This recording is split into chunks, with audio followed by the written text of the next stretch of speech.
नमस्ते दोस्तों, मेरा नाम है सुमन। प्लैनेट हिस्ट्री पर आप सभी लोगों का एक बार फिर से स्वागत है। आज का हमारा टॉपिक है from the beginning of time. ये एनसीईआरटी हिस्ट्री क्लास 11 का चैप्टर फर्स्ट है और ये हम सेकंड पार्ट बना रहे हैं वीडियो का। इस चैप्टर का फर्स्ट हाफ हम पार्ट 1 वीडियो में डिस्कस कर चुके हैं। उसका लिंक मैं आपको डिस्क्रिप्शन बॉक्स में दूंगी, पहले उसे देख लीजिएगा। ये पार्ट 2 है। ये सारी की सारी स्लाइड सोर्सेज और ह्यूमन एवोल्यूशन का टाइम पीरियड, कैसे कैसे ह्यूमन ऑस्ट्रेलोपिथेकस से होमो हैबिलिस होमो सेपियंस तक पहुंचा था, ये सारा हम फर्स्ट पार्ट में देख चुके हैं। अब आते हैं early humans ways of obtaining food पर। अब धीरे धीरे वो प्राइमेट से इंसान तो बने, लेकिन उसके बाद उनकी जीवन कैसे जीते थे, वो कैसे अपना खाना किस तरीके से खाना इकट्ठा करते थे, कहाँ से उन्होंने खाना इकट्ठा शुरू करने से धीरे धीरे जाकर एग्रीकल्चर तक, खेती करने तक वो कैसे गए, वो प्रोसेस क्या क्या था, वो हम देखते हैं। तो शुरुआत में जैसे वो खाना अपना इकट्ठा करते थे, उसके 4 तरीके: gathering, hunting, scavenging and fishing. अब गैदरिंग क्यों, किस लिए? Early humans collected plant food such as seeds, nuts, berries, fruits and tubers. क्या क्या वो गैदर करते थे? कंदमूल है, फल है, नट्स है, बीज है, जो भी चीज उन्होंने टेस्ट की होंगी, धीरे धीरे एक्सपेरिमेंट कर करके उन्हें ये पता चला होगा कि क्या चीजें हम खा सकते हैं, क्या नहीं खा सकते हैं, और किन चीजों को हम लंबे समय तक प्रिजर्व करके रख सकते हैं।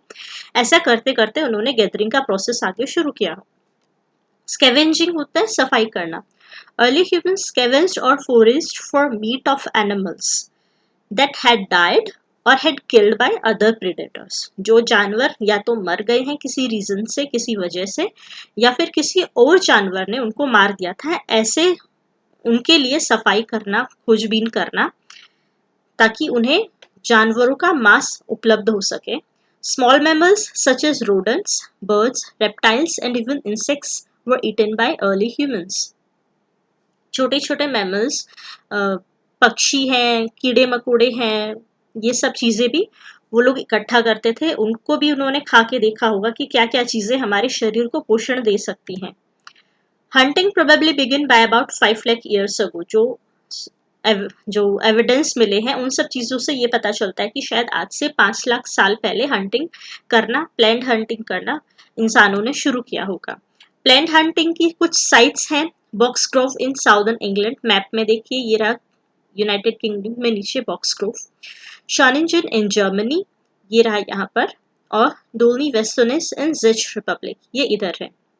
ये ऐसी साइट्स है जहाँ पर प्लान करके जानवरों को मारने की प्रमाण मिले हैं। Sites near rivers have been chosen by them for plant hunting, और ये साइट्स हैं जो रिवर के किनारे हैं, नदियों के किनारे हैं ये सारी sites. Hertz of migratory animals cross the river during the spring and autumn migration. अब कुछ जानवर होते थे जो एक सीजन से दूसरे सीजन का जब बदलाव होता था, एक सीजन से दूसरा सीजन आता था, तो वो अपनी जगह भी बदलते थे और एक जगह से दूसरी जगह चले जाते थे। उन जानवरों की जो मूवमेंट थी वो इंसानों को पता चल गई। People new the movement of these animals and killed them. वो जानवर वहां से जाएंगे किस समय पर, उस हिसाब से इन्होंने नदियों के किनारे अपने डेरा डाला और वहां पर उन जानवरों का शिकार किया। Fishing was also important, as is evident from the discovery of fish bones at different sites. 35,000 years ago, आज से 35,000 साल पहले के जो फिश के ये प्रमाण मिले हैं, उनसे पता चलता है कि फिशिंग भी इम्पोर्टेंट थी, और उनके टूल्स या फिर जो चीजें थे, जैसे आप देख सकते हैं भाला एक धागे से बांधा हुआ है इस इंसान ने, और ऐसे सीधा नदी में फेंक के मारा होगा। इस तरीके की जो चीजें मिलती हैं उससे पता चलता है कि फिशिंग वो कैसे करते थे और आज से कितने समय पहले की है ये। नेक्स्ट आता है from trees to caves and open air sites. Australopithecus trees पर रहते थे, उसके बाद होमो आए, वो धीरे धीरे अपने शरीर को सीधा रख सकते थे, चल सकते थे, और कहाँ पर? केव्स में उन्होंने धीरे धीरे अपने सुरक्षा के इंतजाम करने शुरू किए। वो कैसे चला था उसके प्रमाण क्या मिलते हैं? Thousands of flake tools and hand axes. बहुत सारे टूल्स और कुछ एक्सेस ऐसी 2 जगह पर मिले हैं, कोलंबे और ओलोर्गिजेली, केन्या में। एक ये जो साइट है ये केन्या की है, इसमें ये शेल्टर है और सामने ऐसे इस जो जगह है इस पर बहुत सारे टूल्स, पत्थर और कुछ एक्सेस वगैरह ऐसी चीजें मिली हैं जो किसी काम में ला सकता है, इंसान ने खुद अपने हाथों से बनाए आर्टिफैक्ट्स मिले हैं। These deposited artifacts would accumulate in one place. एक ही जगह पर ये काफी सारे इकट्ठा हुए हैं। Artifacts are objects that are made by human beings. अब पत्थर है, उस पत्थर को काट छाट कर किसी पर्टिकुलर यूज के लिए उसने बनाया है इंसान ने, तो वो आर्टिफैक्ट हो गया जो इंसान ने खुद बनाए हैं। The term can refer to a wide range of things.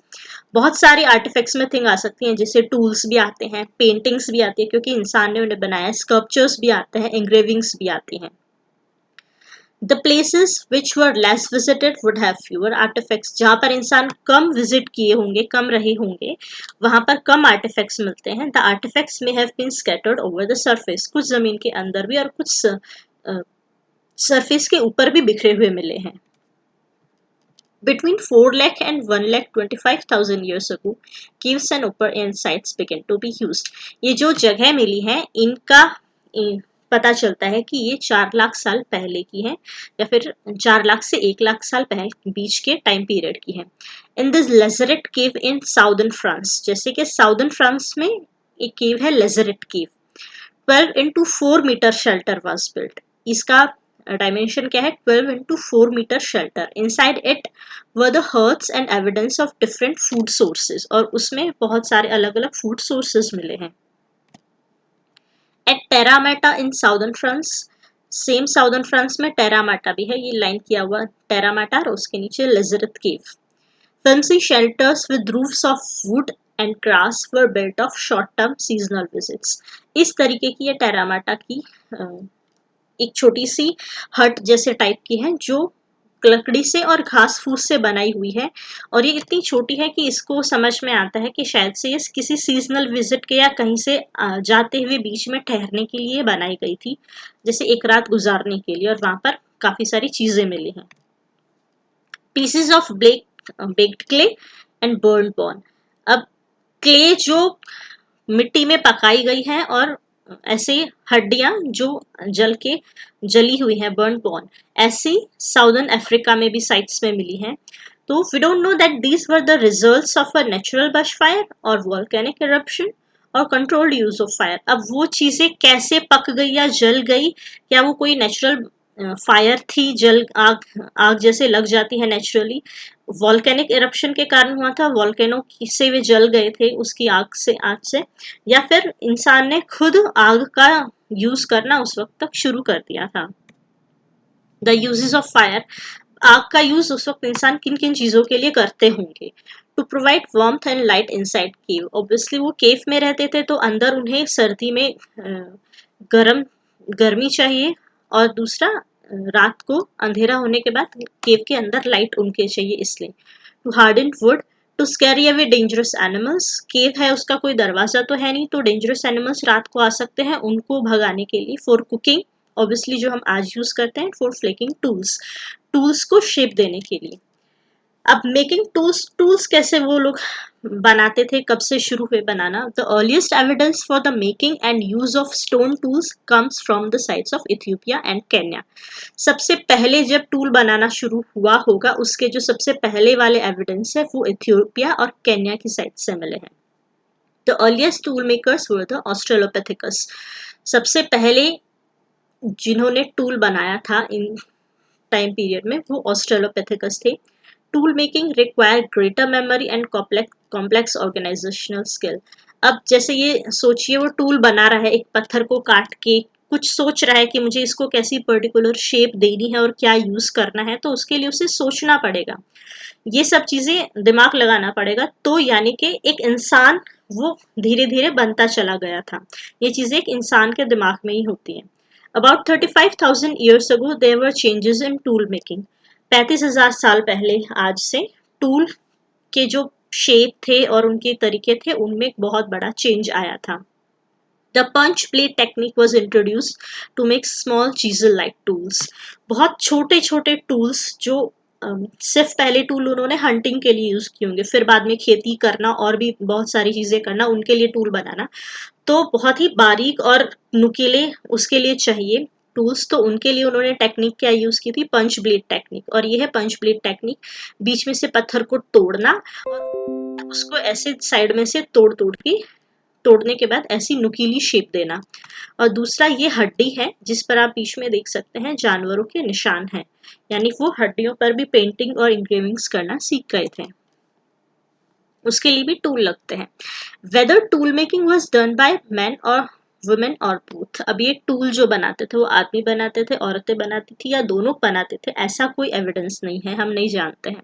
New kind of tools such as spear, throwers and bow and arrow were used for killing animals.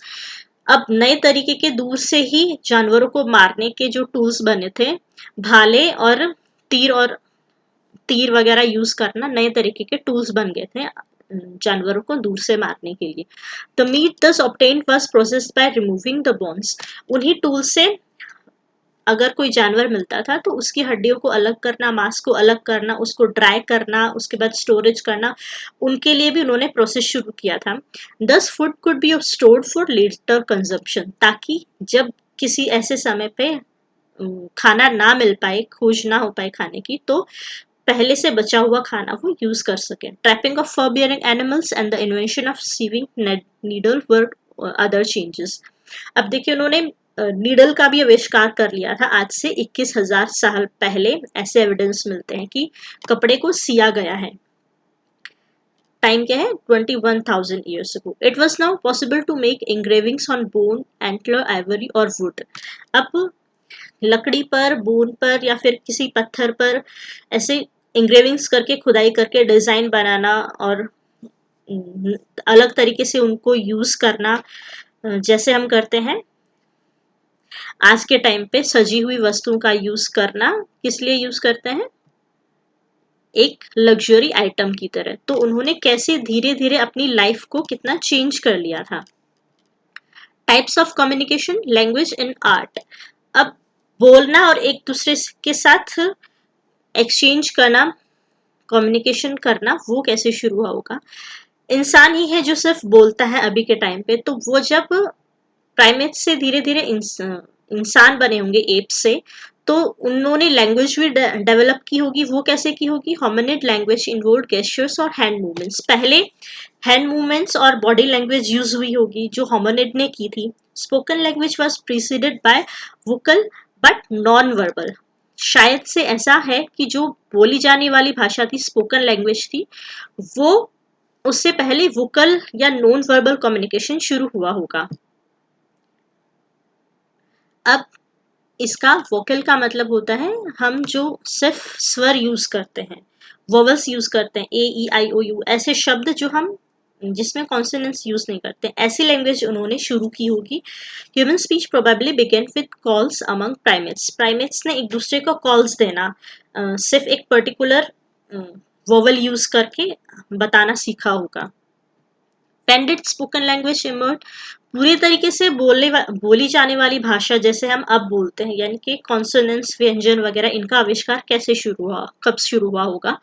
तो वो the brain of Homo habilis. Habilis कहाँ है, होमो की जो 3 categories हैं उसमें सबसे ऊपर है होमो हैबिलिस, फिर इरेक्टस और फिर होमो सेपियंस। तो जो उससे सबसे पहला है होमो की category, the brain of Homo habilis, उसके जो स्कल मिला है उसमें ऐसे फीचर्स हैं, उसके ऐसे फीचर्स हैं कि शायद से ये इंसान बोलना जानते होंगे। वो जरूर उसमें पॉसिबिलिटीज हैं कि वो बोलने वाली भाषा यूज कर सकते थे। The evolution of vocal tract was equally important.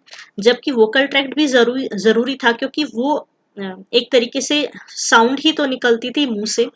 तो this awkward around 2 lakh years ago. Vocal tract आज से 2 लाख साल पहले हुआ होगा। और लैंग्वेज डेवलप मतलब पूरी फुल्ली डेवलप्ड लैंग्वेज जो हम सेंटेंसेस यूज करते हैं, वो आज से 40 से 35,000 पहले यूज शुरू हुई होगी, आविष्कार हुआ होगा। नेक्स्ट हम करते हैं आर्ट। हम केव पेंटिंग्स देखते हैं तो उनके बारे में दिखता है, जो नेक्स्ट सोर्स है। Hundreds of paintings have been discovered in caves of Lascaux and Chauvet in France and Altamira in Spain. अब ये स्पेन में और फ्रांस में जो केव्स मिली है और उनकी पेंटिंग्स है, वो ज्यादातर किसकी हैं, जानवरों की हैं। तो इतने सारे जानवर उसमें कौन कौन से हैं, हॉर्सेस, डियर, लायंस, बियर्स, आउस, बहुत सारे जानवरों की पेंटिंग्स हैं। तो ये सब जानवर उस समय पे इंसान को पता थे, ऐसा एक तो अंदाजा लगाया जाता है। We have no idea why they made these paintings. अब इन सभी जानवरों की पेंटिंग्स उन्होंने क्यों बनाई है, ये हमें आइडिया तो नहीं है, लेकिन हम अज्यूम कर सकते हैं। तो ऐसी एक्सप्लेनेशंस 3 है कि उन्होंने क्यों बनाई थी painting. First, the act of painting was a ritual to ensure a successful hunt. एक सक्सेसफुल हंट होने के बाद, शिकार होने के बाद वो सेलिब्रेट करते होंगे एज अ रिचुअल, उसके हिसाब से वो पेंटिंग बनाते होंगे शायद से। या दूसरी एक्सप्लेनेशन है कि वो meeting places for small group of people, जो केव्स थी, गुफाएं थी, वो छोटे छोटे समूहों के लिए, लोगों के लिए इकट्ठा होने की जगह होती थी। तो वहां पर वो लोग इकट्ठा होने के बाद एक दूसरे के साथ अपनी जो टेक्निक्स थी हंटिंग की, शिकार करने की, या उनके पास जो ज्ञान था, नॉलेज थी, वो दूसरों के साथ शेयर करते थे, तो वो ड्रॉ करके।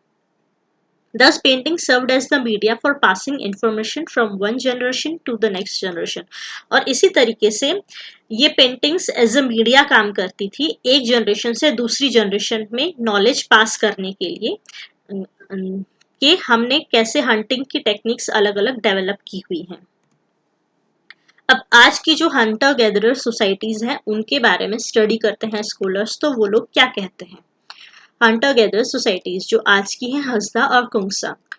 एथनोग्राफी, ये जो स्टडी होती है कंटेम्प्रेरी एथनिक ग्रुप्स की, उसे एथनोग्राफी कहते हैं।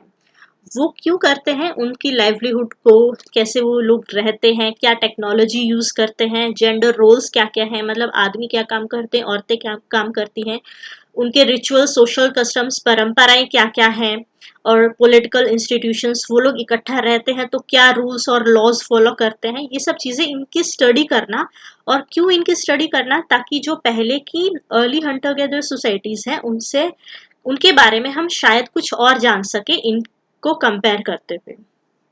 तो hominid sites 2 million year ago along the margins of lake तुर्काना, lake तुर्काना जो है उसके पास में होमिनिड साइट से आज से 2 मिलियन ईयर पहले की, could have been the dry season camps of early humans. शायद से जैसे आज की ये सोसाइटीज रहती हैं एक जगह पे, ये लेक तुर्काना उनकी एक जगह रहने की साइट रही होगी, जगह रही होगी। Such practices have been observe among हसदा एंड द कुंगसा। इसी तरीके से हसदा और कुंगसा आज की जो सोसाइटीज हैं, उनमें भी ऐसी प्रैक्टिसेस मिलती हैं।